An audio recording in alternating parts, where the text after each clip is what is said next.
তো আজ এই কমিউনিটিতে আসার প্রথম হচ্ছে আমার মেয়ের জন্য। আমার যখন আমি কনসিভ করি তখন 7 মাসের পর আমার দুটো বেবি হয়ে গেছিল, আর দুটোই বাচ্চা আমার খুব উইক হয়েছিল এবং 1300-1100 করে ওয়েট হয়েছিল। তো আমার ছেলেটা 3 দিন পর মারা যায়, মেয়েটা আমার প্রায় 21 দিন আইসিইউ রুমে থাকে। তারপর যখন আমরা ওখান থেকে ডিসচার্জ করি 21 দিন পর, তখন আমাদেরকে ডক্টর বলেন যে বাচ্চার আপনার ভালো নেই, যে কোনো সময় কিছু হতে পারে। তো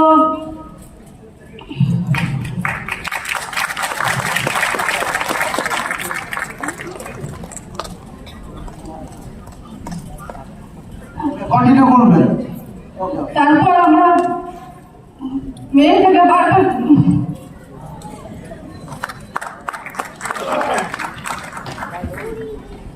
হাই, কেমন শরীর? তো সব কিছুর কারণ হলো আমি, কারণ বাইরে একজন গাড়ির ড্রাইভার ছিলাম, 6000 টাকা মাইনে ছিল। তো জানতাম না কি নিউট্রিশন কি খেতে হবে তাহলে বাচ্চা পুষ্টি হবে, কারণ আমরা সেই গ্রামের মানুষ পেট ভরে ভাত খেতে জানতাম। তার জন্য কি হতো, বাচ্চাটা অপুষ্টি হয়ে গিয়েছিল।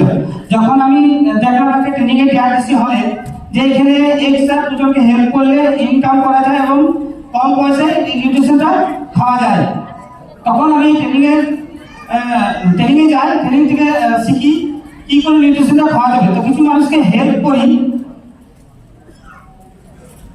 তো এখানে কিছু মানুষকে হেল্প করি, তো আস্তে আস্তে বুঝতে পারি যে আমার 13 কেজি 3 মাসে 13 কেজি ফ্যাট লস করে আমি 4 রকমের বিশেষ অসুখ থেকে বাইরে এসেছি।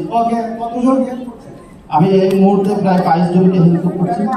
ব্যাকগ্রাউন্ডে আমি একজন রিটায়ার্ড পার্সন ডিফেন্সে। লাস্ট মান্থ ইনকাম ছিল 33,000 প্লাস। 33,000।